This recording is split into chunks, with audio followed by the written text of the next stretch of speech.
All right, perfect. So this is the Marketing 101 class hosted by the Columbia County SBDC. And since we have like a really great group here, I think we'll have a chance to have introductions. So when you get a chance, you can either unmute and let us know your name, the business that you're representing, and something that you hope to learn more about marketing. Or if it's easier, feel free to write that in chat. So I'll go first while you guys think through those. I'm Sierra Trass. I work for the Columbia Economic Team, which houses the Columbia County SBDC and Keep It Local programs. Most of my marketing experience comes from running Keep It Local Columbia County. And something I love about marketing is that it's really an important way to connect with people and communicate yourself. And when you really got it going well, it helps a lot of community initiatives and great things happen and more people get more involved. And I'm all about civic engagement. So I love using marketing to help people find what's happening. So is there anybody that would like to quickly unmute really quick and introduce themselves? Sure. My name's Elizabeth Hayes, and I actually am retired, and I'm president of a group called Encore, and our mission is to continue learning for us older folks that still enjoy the adventure of learning new things. And our particular group, since COVID, is a little bit down in membership, and we're wanting to do a better job in marketing. And that's why I'm here this evening. Yeah, awesome. Great to meet you, Elizabeth. And I love that ongoing learning. I think, especially with marketing, it's such a great skill to have and you could train others too. So welcome. Thank you.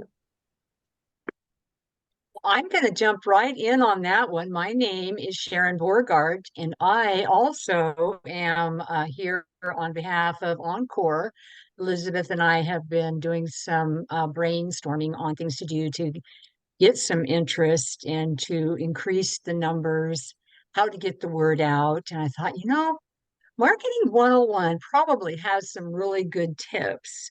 And I'm also on the board for Lower Columbia Human Resources Management Association, and we're same thing, struggling post-COVID with getting people to our events and scratching our heads, wondering, what are we doing wrong? So I thought, hopefully, I can pick up some tips to help both of those, which are both nonprofits.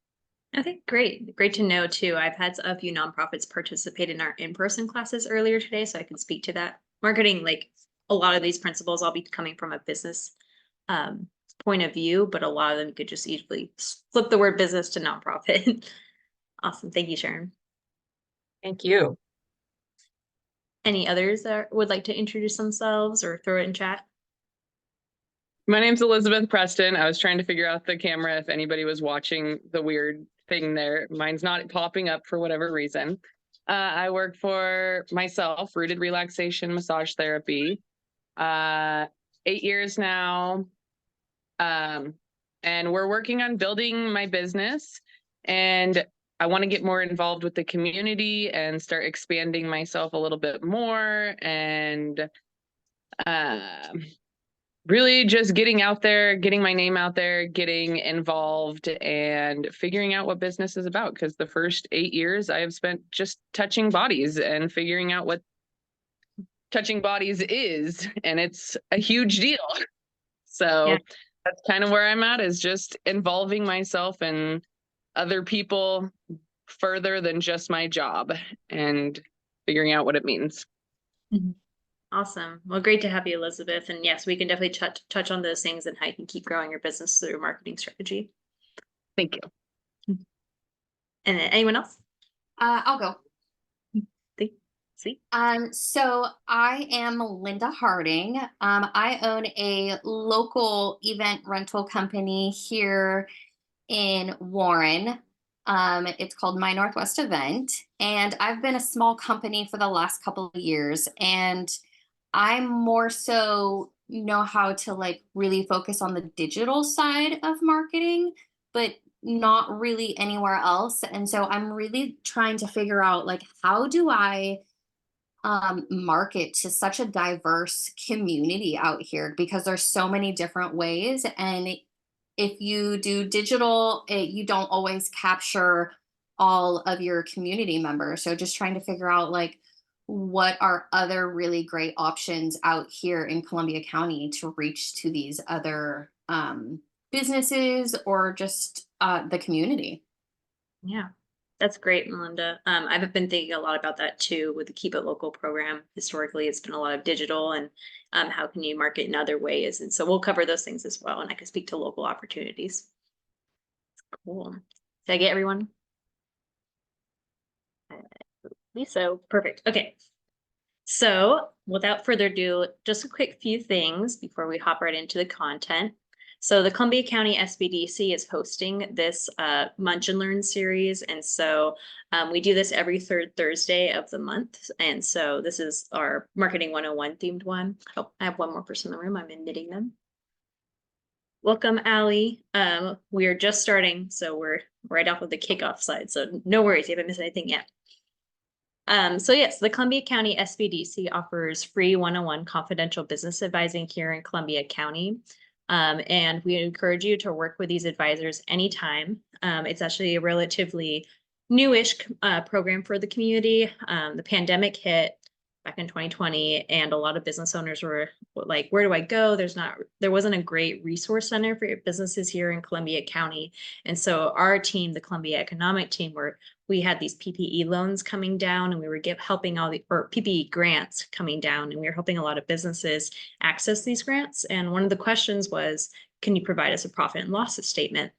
And we got a lot of screenshots of bank statements, and people didn't know what that was. And we were like, oh, whoa, we need a great resource here in the community to help businesses through these things, help them develop business plans and understand their finances and marketing. And so we're really proud that we stood up the first center that's been added to the state in the last decade.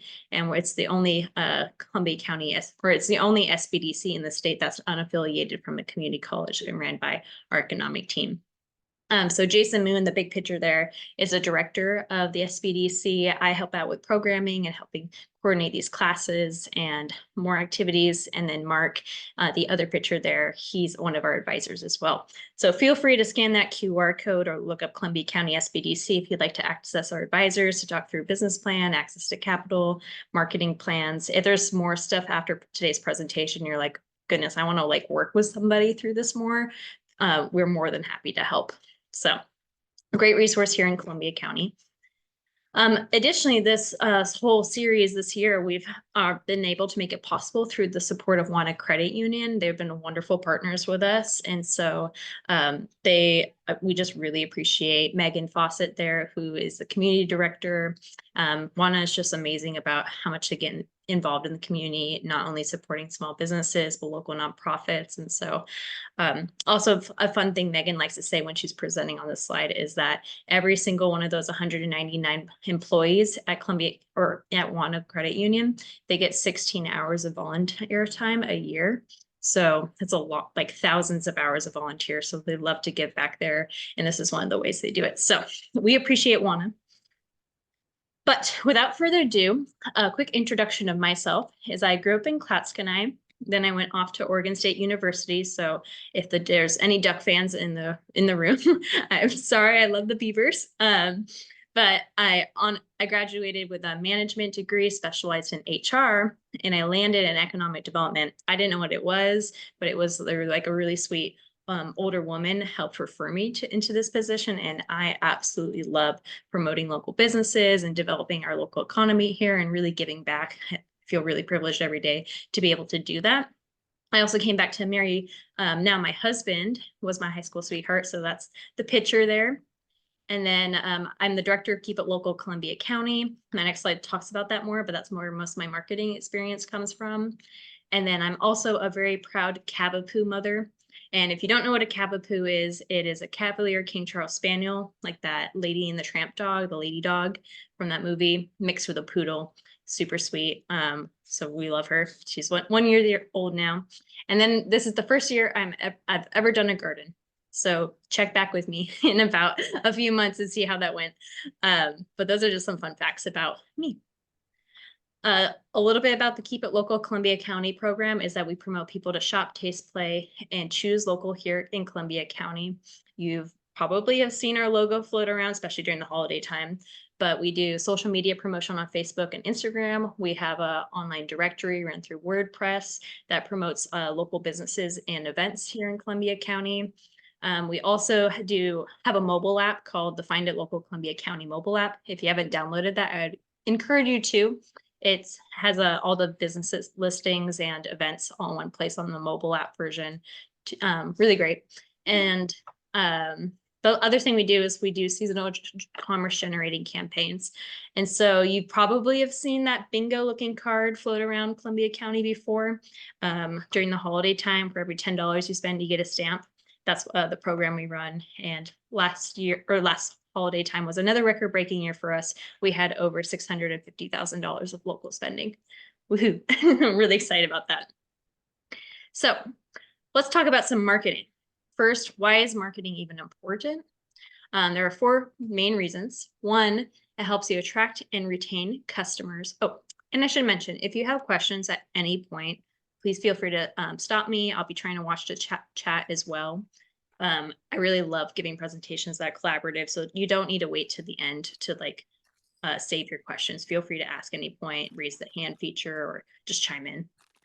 But anyways, so marketing is important because it helps you attract and retain customers. And especially for that retaining customers, I think it's important to consider how are you really rewarding the people that continually engage with your program, and for the nonprofits, really how are you engaging the people that continue to be part of your nonprofit and part of the fundraising efforts. Second, marketing is important because it builds awareness about your business and especially credibility. It takes multiple times for people to be able to recognize your business. And so they need to see some consistency and that you're sharing your business over and over again to start thinking you're legitimate. So that's another reason to market. Third, it builds your brand. And fourth, I think many of us like this one, it makes more money, it makes more donations when people are more aware with you and they trust you more and they understand what you're doing more. So some data to back that up. 1 is 98% of consumers use the internet to find information about local businesses, which is huge. It's almost 100%. 81% of shoppers research online before purchasing. And 3, customers who engage with a business on social media spend about 40% more with them in the long term. And if we really think about human behavior, this makes a lot of sense. People really want to feel like they can trust somebody, and trusting takes multiple interactions. And so you can use your marketing techniques to be able to do that.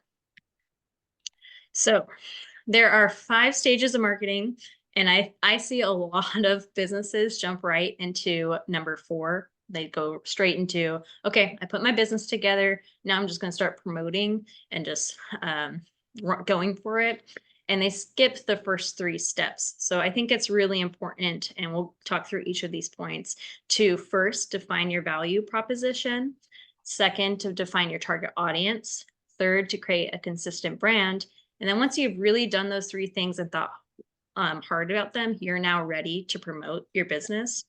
And then step 5 is the long-term gain, the sustainability piece. It's you measuring your metrics, adjusting, and then stewarding long-term connection. And it's encouraged that you do this process about every year and just reevaluate, make sure everything is still relevant to your business. And if there's any adaptations that need to be made from the lessons learned, that's the time to recheck and recalibrate. So don't skip to steps 4 quite yet. Let's go look at the other ones. So 1, let me move my Zoom controls. There we go. So the first step of the marketing process is to define your value proposition.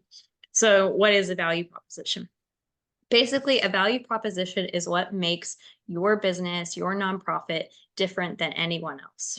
And so essential question that you should ask yourself is, what does my community need? And are you serving that? And are there other people offering the same thing? And if so, how can you be different?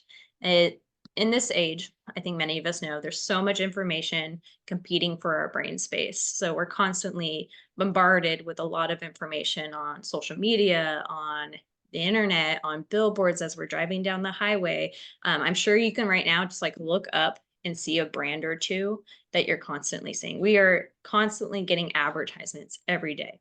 So as we are living in this very information heavy age, it's important that you know how you are communicating the value, how you are different, and what people can really come to expect from your business or organization.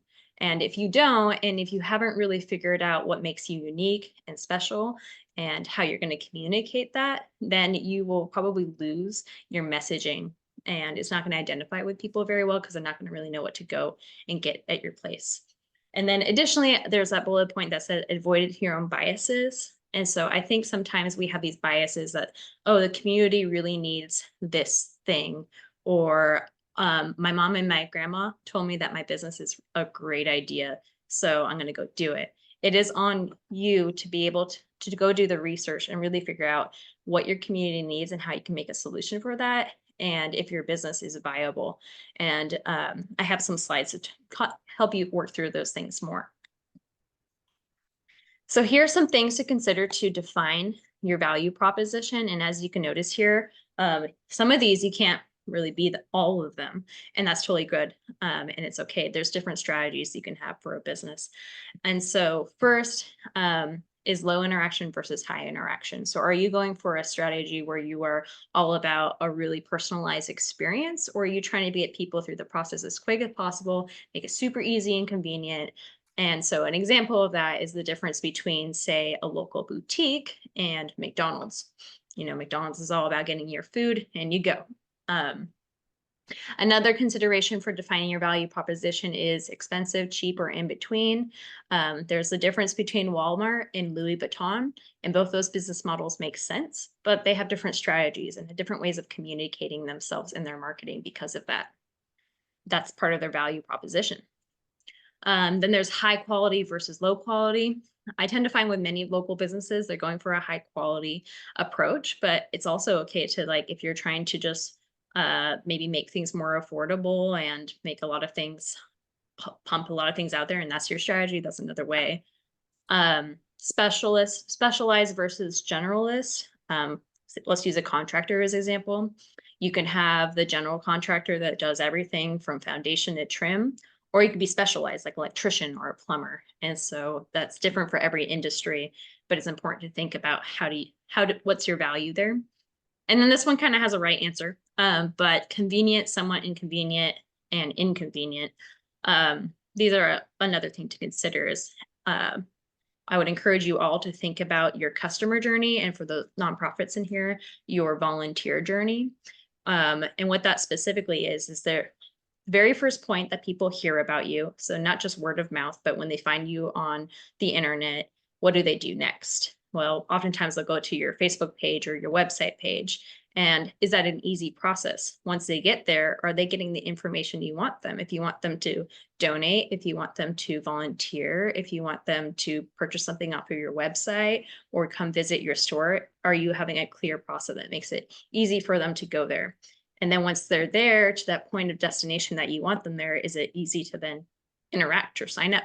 And so think about your customer journey as you think about convenience here. And then for your competition, it's a great exercise to look at each of these things and consider where they are. And your competition isn't just locals. Sometimes I think we get competitive locally, but think about Amazon, think about Target, think about the big box offices, think about those other big entities. Those are also part of the competition. And so you want to look there and see what they're doing and how can you be unique compared to their offerings. And at the root of this, once you integrate your unique value into your communication strategy, you have a really strong message. And that's what you want, is a really strong message. So moving on to the next step, if there's any questions, let me know. But is defining your target audience. And so step 1 and step 2 of the process is super intertwined. I was already talking about customers quite a bit when it comes to value proposition. So you can do both of these together, and they really should be coupled together. But defining your target audience is it defining exactly who needs your product or your service. So for example, I see a lot of businesses say, oh, Clatskanie or Vernonia is my target audience, or maybe Columbia County as a whole. Well, honestly, not every citizen of Columbia County or any of these cities is going to be your target audience. There's going to be people that are inclined for your services and others that honestly can probably care less. And that's okay. That's what part of being in the marketplace is. But you need to understand the characteristics and the types of people and the demographics of those people that your message and value resonates with. So that's why we go back to that step one. Understanding your value helps you understand who wants your value. So when you find just discovering your target audience, these are some really great questions I would encourage you to do as like a little fun activity with yourself and your business and your coworkers or volunteers. But do you understand the problems of your target audience? Can you describe how your service or product solves their problems? And can you describe how you solve their problems better than competition? Most of all, when clearly communicating your value to a target audience plus your value proposition is the key to like success. That's the most foundational part of marketing. I will go back and say, like, I've seen a lot of businesses again jump to step 4 and they start promoting and they put all this time and effort and money towards marketing, and they've done a shotgun kind of approach of this a lot of different types of approaches to all different people, and then they get kind of disheartened that their marketing isn't getting anywhere. They're not getting very many likes, they're not getting very many engagements or phone calls or any of it. And it's oftentimes the reason why that's happening is that they haven't focused, they haven't strategized on their target audience, who they're really speaking to and what they offer. So they're just doing a bit of everything and hoping something sticks and a pie goes on the wall. But if you really think through these things and talk to your customers, talk to your volunteers and ask them like why they value you and what they get out of your services, that can really help you create a clear goal forward.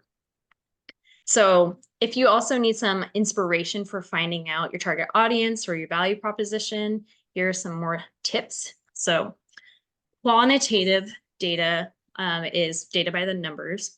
And so ways that you can find out some more about your demographics or target audience is one, to study your website analytics. So if you have a website and it's connected to Google Analytics, you can go onto Google Analytics and see the demographics of the people that are looking on your website. You can see their age, what pages they're visiting, what pages do the most well. That can help you start to discover which products are doing the best. Yeah, it's a very powerful tool and a great way to figure out. And you might be surprised the types of people that are engaging with your services. Additionally, social media analytics is the same thing. I will mention that Facebook and Instagram are female heavy. So just note that when you look on the back end. And then it's great to look up national statistic, Oregon statistic, and local. I would especially encourage you to look up local statistics. I've seen people have these like great ideas where they want to make this really high-end business that's expensive in a community like Clatskanie. And I don't know if everyone knows, but Clatskanie is one of the most highest poverty communities here in Columbia County. So unless you have a really great strategy there, it may not resonate with the community. So look at the age demographics, look at the income of the communities that you want to serve and see if that aligns with your strategy. And then online surveys, Google Forms, SurveyMonkey is great. Also, you can like do Facebook surveys, but at your own risk. Qualitative data is asking for feedback. And so you can do this. I think this is one of the best ways possible to figure out like what people want from you. But oh, let somebody in. Welcome, DJ. We're talking about research techniques for defining your target audience. And so feel free, if you have questions along the way, let me know. But anyways, so qualitative data is based off of feedback. So one of the best things you can do is interview your current customers. Have you ever asked your current customers, your current donors, your current volunteers why they choose you? That can be a great way to answer your questions. Oh, was there a question in there? Okay, no worries. Reading customer reviews is really a great way to figure out what people are saying about you, and extra points if you respond. There's actually a lot of research out there that says like if you respond, people like to see that more because it makes them feel trustworthy and legitimate. And yes, sometimes there's some harsh reviews out there, but there's oftentimes ways you could spin it positively. Researching similar businesses' websites, social media, reviews. understanding what they're doing is a great way to see what's happening out there in the community. And then speak with others in your field. I think we can have a lot to learn from each other. So you can learn from others in your industry. You can learn from other local businesses and nonprofits. And so those are great people to tap into for some thoughts. And then Google Alerts, what that is, if you just type Google Alerts into a search bar, you can put in your business name or your nonprofit name, and you can start getting alerts whenever there's an article written about you. So this is a great way to also just automatically get some feedback of when something is being said about your business online. So we are now ready to move into stage 3, creating a consistent brand. So really important to mention, a brand is more than logos and colors. Really, what a brand is how a business is perceived. So it's what people are saying about your business. It's how your mission and values is being spread.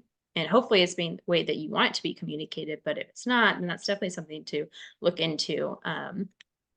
What is the tone of your business? There's many different ways to have a tone, and we'll do an exercise here soon together to like show that. And then, is your business recognizable and consistent? So, as promised, I mentioned there was a fun exercise. So this exercise, I will be showing pictures and then like with logos, and you all, like once you look at that, if you can unmute and say some words that you associate with that, or you think the feeling that logo invokes, then that'd be great to show off. So the very first one is Nike. So what are some words that you would use to describe this business or the feeling that they try to invoke? Just do it comes to mind. Yeah. Action, movement. Action. Mm-hmm. Any other thoughts? See, it's interesting because I see it from a different perspective because I used to work for the company. I see it as like move fast but gracefully. So it's like I always refer to it as like the duck swimming on water. Like it's so graceful on top, but underneath it's kind of like chaotic and crazy. That's funny. I love that. And then I saw in the comments, it said fitness lifestyle. Yeah. So those are some words. I know another one is they try to be very motivational, is a part of another way to communicate themselves. Okay, next one. This one always gets a good laugh. What are some words we associate with this one? Dad. We've I had a would lot say of people- longevity. I mean, it's such a logo that all of my life I have seen that. Mhm. Yeah, we've had a lot of people say grandpa and dad. Yeah, I was just gonna say like old school, like you know that it's been around for a while and it has like that specific scent. So it's identifiable. Mhm. Yeah. Some other words and feelings this brand evokes.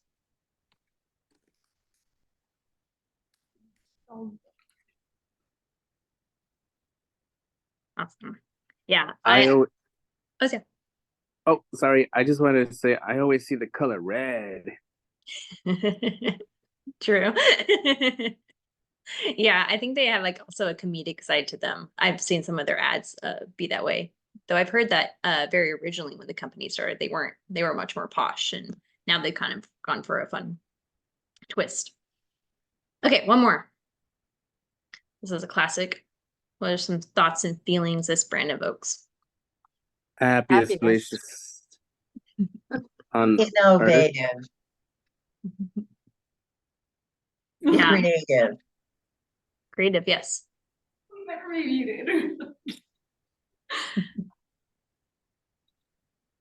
A magical place on earth, childlike wonder. Yeah, I love that we almost had two people sync at once with the happiest place on earth. That's some good marketing. So The cool thing about this is that I just showed you all pictures. And these pictures were able to invoke feelings and even smells that come to the mind. And that really shows the power of a brand, and how a brand really is more than just a logo, but also the feeling it invokes, the tone that they have. And so there's this really fun exercise I'd encourage you all to look up. Let's see if actually I can copy this. Okay, no, I can't do it on a slideshow.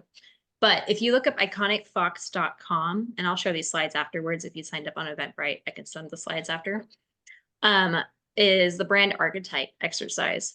And so what this is, as you can see in this wheel, is all these different ways of setting the tone of your brand. So we had the Nike example earlier. They were defined under that hero. And so they oftentimes are trying for that motivational, put on some shoes and work out, push yourself kind of feeling in their brand. Where when we go over to Harley Davidson, they're about like being tough. One of my favorite examples I've been doing all day is, the Ford truck, like built tough. Like that's the feeling that they're invoking. Another one is IKEA. They try to be a little bit of everything to everybody, making things affordable, kind of almost like a little magical place, maybe almost like Disney. But they're kind of going for more of that everyman. So there's all these different ways to communicate a brand. And so a really strong way approach to defining the tone of your brand is to make yourself 70% one of these kinds of tones and 30% another. And maybe you want to split that a little bit more, but you never want to have an approach again that's like a shotgun blast and you're having the tone that's all these things, because then people are just going to be confused in your messaging. So this is a really great exercise to try out. With the Keep It Local Columbia County program, what we try to be is the SAGE is our main one. And so we share information about what's happening locally, let people know what's happening here. But then about 30% of our messaging is also the hero one. We want people to feel like they're a hero and giving back into the community when they're supporting these local businesses. And so that's the approach we go for, but that approach is going to be different for every business. And to really, once you understand your target audience and your value proposition, it makes it easier to know, okay, yeah, that one makes sense for my business, or this one makes sense for my nonprofit. So now let's talk some logos and some fun facts behind how we work as humans. So the very first one is the human brain can process images 60,000 times faster than words. And this really, like you'll see some later slides that are going to talk about the best kinds of marketing content. And it really comes to images and videography content. It's because our brains like pictures. Second, consumers need about 5 to 7 impressions before they can recognize a logo. And so I made this one bold because I would encourage you all to consider tattooing it or writing it on a wall somewhere. It's really important stat, one of the most essential ones when it comes down to marketing. And it really talks back to, it takes repetition to have people start associating with you. Sometimes as marketers, I think we feel like we're being annoying, saying the same thing over and over again. But honestly, there's people out there that even though you said that message about 50 times, they've heard it for the first time, or they've heard it for the third time and forgot the other 2 times. So it takes a while for your message to really stick in our brains. Additionally, I'm going to have to move this around, but 73% of consumers are more likely to trust and buy from a brand that they know. The average lifespan of a logo is approximately 10 years. So if your logo is outdated and looks like clip art, I would encourage you to change that.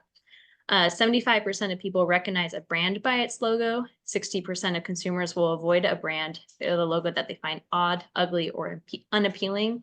And 78% of consumers believe a brand's logos is kind of a work of art. And I like that 7th one because it really speaks to, as you guys saw in the other activity where we were talking about each of those logos, the feelings that logos embark. It feels like almost like art, and they bring up memories, and you could probably think of that time where someone put on too much Old Spice. Like there's feelings that come with these brands. So overall, logos are very powerful and something you should have for your business.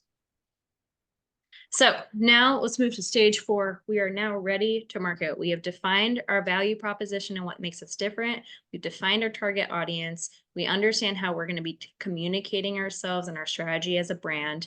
So now we're ready to promote. So key things to consider here, and I give these tips, especially for small business owners, is this. 1, use marketing platforms that your target audience uses, and don't waste time and money with the rest. And this really ties into the second point, do what you can manage. Strong marketing on 1 to 2 things is better than bad marketing for 4 to 5 things. So don't waste all your effort and money on advertisements and and your time, honestly, like all those things on targeting an audience that isn't your preferred target demographic for your service and product. And additionally, I think a lot of us feel overwhelmed with marketing, and we feel like, okay, well, I just need to be on everything. I need a website, an email campaign, and 4 different social media accounts, and oh, there's TikTok, that's new, I should be on that.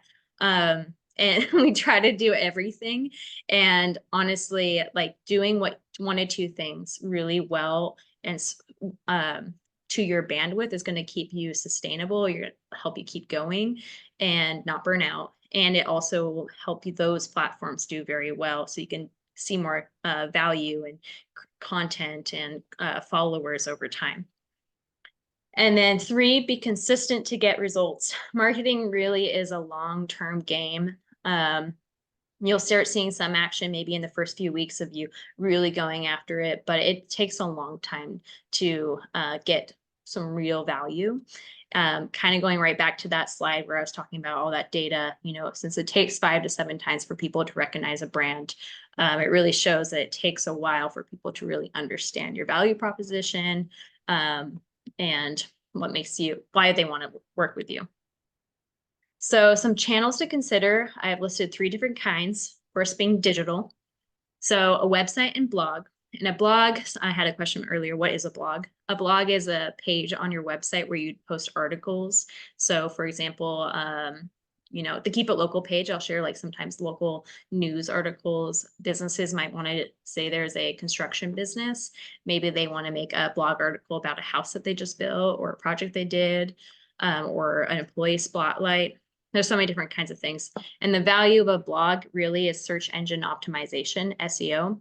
And what SEO is when somebody's looking up on Google listings and you see those listings ranked, when you have a higher search engine optimization, you get listed higher. So having a blog on your website helps your website get listed higher, because Google really wants to see activity and that you don't have a dead website page. And so they look for active new content. I see a chat. So question, is duplicating the same ad, for example, on Facebook, Instagram, or TikTok good or bad?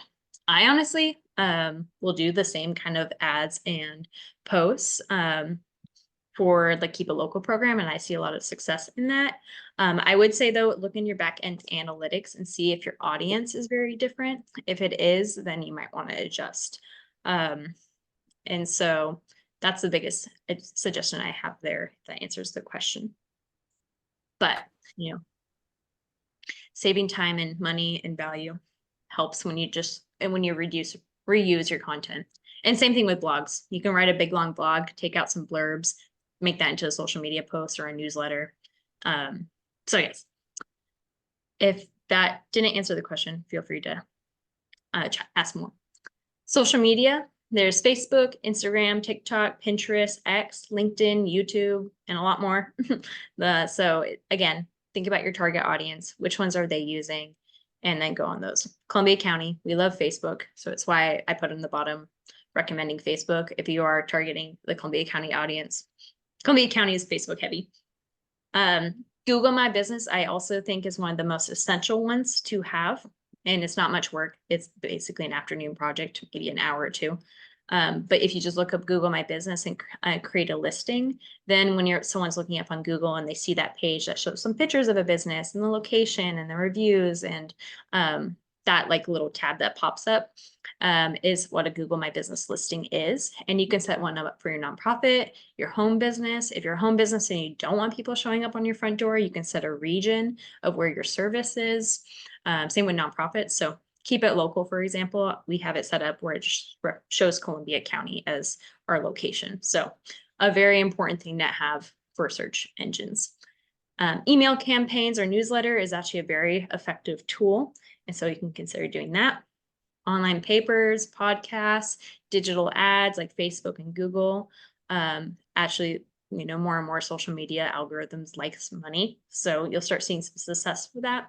You don't necessarily need to put a lot of money into it. You could put like $10 into a Facebook ad and get a few thousand hits, which is really great. But you don't need to do it for every post. I would say do it for the most important ones.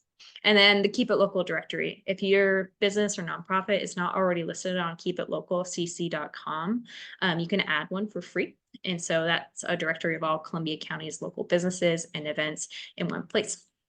And if you have questions on that, I'm happy to help you set up your listing on there. Additionally, when you add your listing onto the online directory, it automatically it's updated onto our mobile app, the Find It Local Columbia County mobile app. So there's some digital channels to consider: physical, storefront and internal signage. It's important to think about your frontline customer service. So if you have employees, how are they communicating your business? What's the kind of tone that they're setting? I think we can all think of a bad customer experience time, and that's not oftentimes, I think, what the business intended as their brand. So it's important to think about how your customer service is matching your brand. Creating creative displays, attractions, games, activities, drawings, rewards, stamp cards, coupons, all great ideas. Community bulletins boards actually still work. So when we were marketing this Munch and Learn class series, I actually put some flyers up, and I had someone come to our Vernonia class because they saw one of the flyers. So they'd still work. Business cards, local papers, and mail. Community. Oh, there's a question. Okay, I think there was some background sound. The Keep It Local program, you're all welcome to join our holiday program if you'd like. Additionally, locally, there's the Clatskanie, Rainier, and South Columbia County Chambers, which are great networking opportunities. And if you are on the St. Helens Main Street corridor, they have a Main Street Alliance there as well.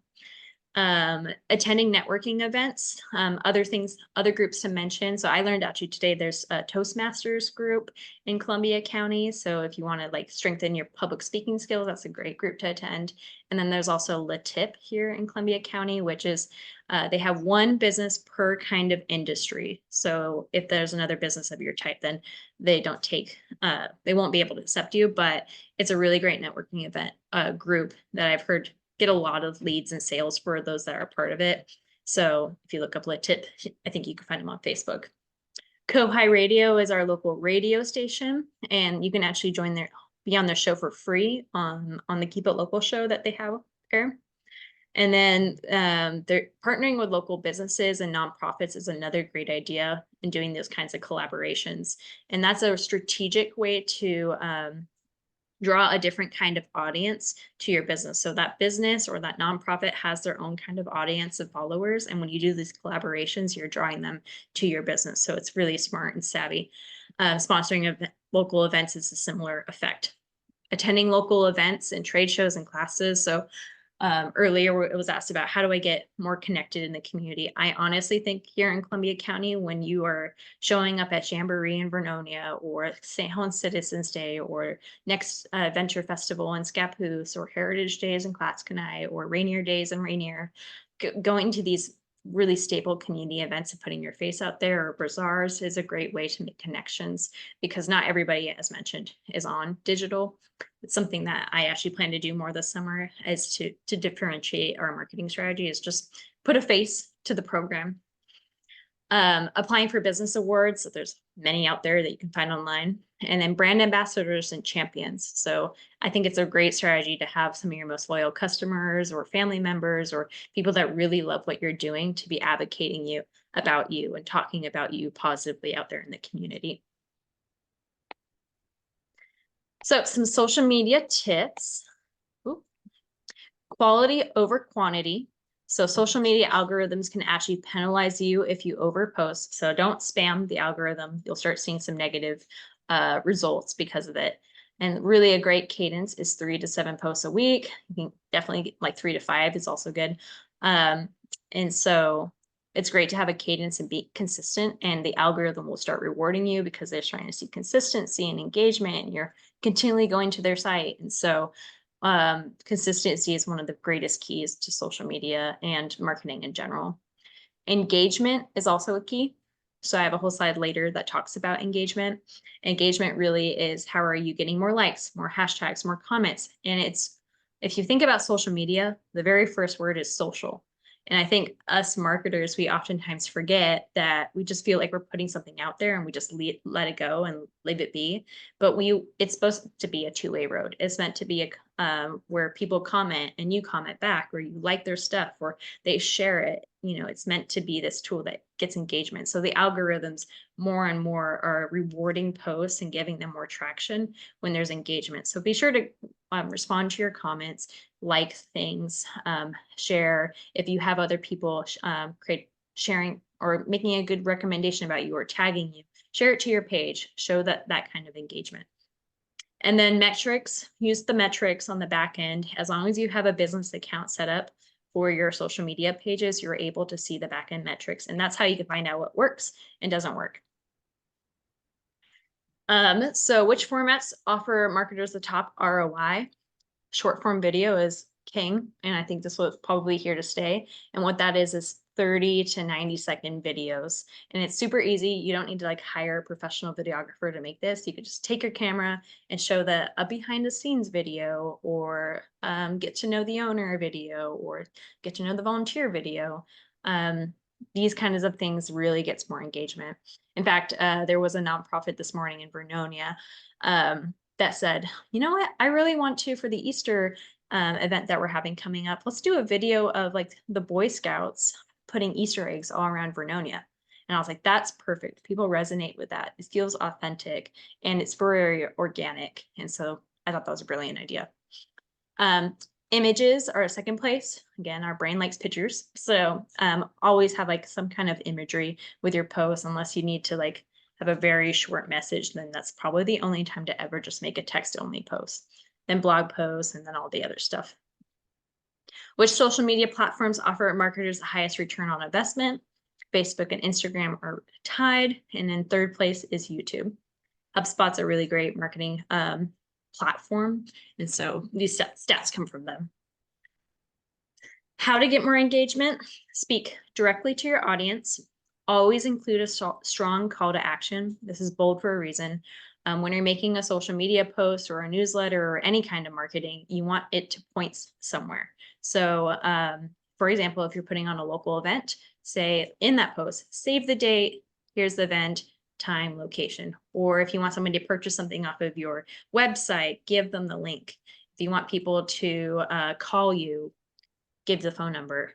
So you always want somewhere for people to go, not just information to be information for information's sake. So include a strong call to action in your marketing. Stay relevant and give value more often than you sell. I think we can think of times where we've just felt like advertised to, and no longer do we feel connected to that business or brand. And you don't want that. You want to feel authentic. And so don't have every single one of your posts be a sales push, because then you're going to probably start having that used car salesman kind of feeling. Test what works. You'll start to learn as you make more and more posts what really works. For example, for Keep It Local, I learned the posts that we do where we have people in them talking about their business, or even just a picture of somebody in the business does way better than me just doing a storefront photo. So you'll learn along the way what works for you. And then good copy, which is copy is captions, plus visuals equals fantastic result. Some content ideas is to do about you posts and videos, employee spotlights, celebrating your loyal customers, maybe having them hop on a video and talk about why they choose you. Volunteers, maybe you have some volunteers come on a video and talk about like why they love to volunteer for your organization. Good news, share some good news that you've heard that's related to your business, collaborate with other businesses and organizations. User-generated content is, say somebody is saying, oh, I just went over to Fultano's Pizza and I had the best pizza ever. it'd be really smart for Fultano's Pizza to then go make a post or go share that post and be like, thanks for eating here. We really appreciate you. So if you have people making some positive like posts about you, share that and share that user generated content.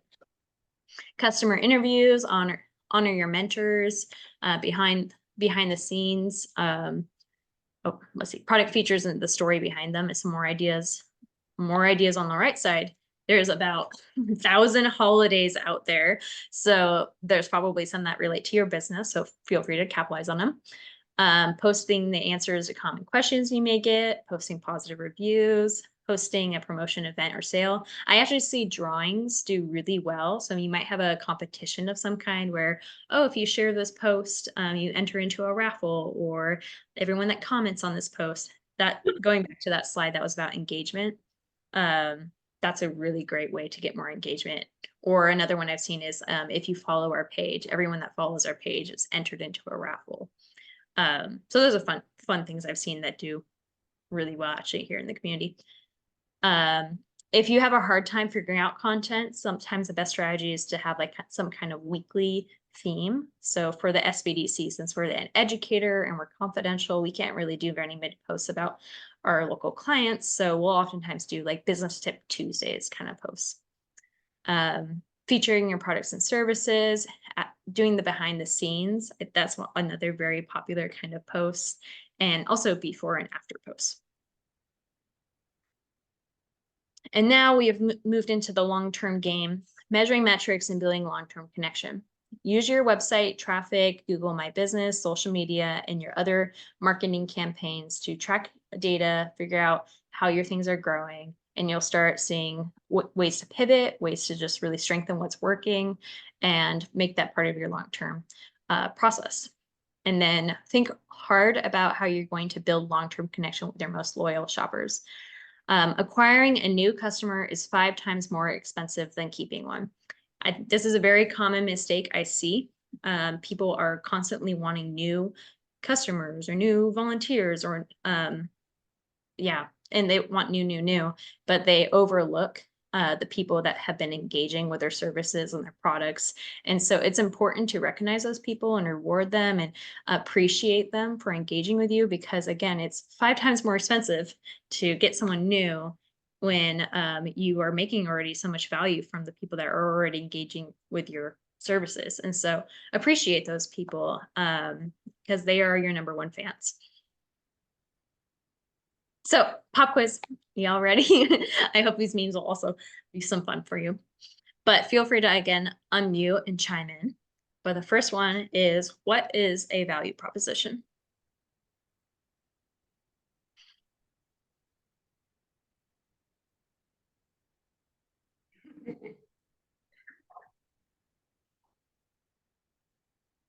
So like just one value proposition? Like the definition. Like for instance, what makes us different would be a value proposition. Perfect. That was the best summary of it. Yes. Yeah, a statement that communicates how your business is different and why customers choose you. Thank you, Sharon. Next question is, what is a target audience? The folks you want to reach. Perfect. Thank you, Elizabeth. Yes, that specific group of consumers most likely to want your product or service. So the key to marketing is defining these two things, coupling them, and making it part of your communication strategy. Okay, next one. True or false? A brand is just a logo. False. Yay. I love to hear that. Yes, correct. False. How many times does it take for someone to see your logo before they remember it? I think 5 to 7. Yeah.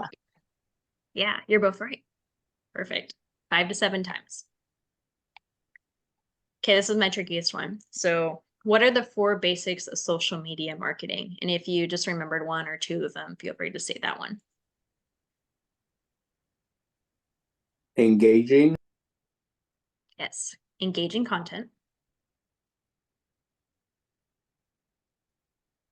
Constant posting. Mm-hmm. No, Consistent. let's go with quality over quantity posting.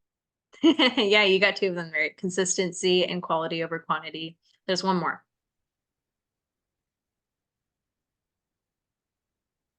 Okay, I'll reveal it. It is using metrics to refine.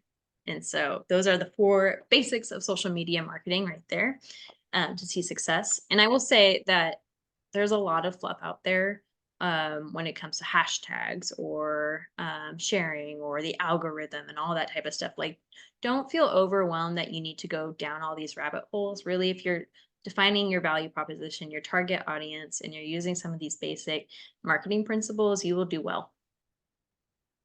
And then, how much more expensive is it to acquire a new customer than keep one? Oh, 5 times. yeah. Perfect. Thank you, Sharon. Thank you, Elizabeth. Yes, 5 times more expensive. So Yoda did not say this, but I think it's a really great quote that I was able to find as I was doing some research along this, and it really sums up the idea. So ultimately, why should customers care about your service and product? That's the brutal, honest question you have to face. Why should they care? What problems do they want to solve by working with your business or nonprofit, for the nonprofits in the room? Take a moment to think about what your customers care about when they come to you, then cater to this. Don't just sell to people. Take the time to understand their needs and provide a solution that your competitors don't offer. This will set your marketing apart. It really wraps up a lot of the points that we've been saying. So if you are looking for a secret sauce to marketing, I put it right here. Feel free to take a picture, or when I send out the slides, just again, maybe put it on a frame in a wall, frame it on your wall. But define what makes you different. Target an audience where your value resonates with. Be consistent, authentic, and engaging. Track metrics to refine and reward your loyal customers.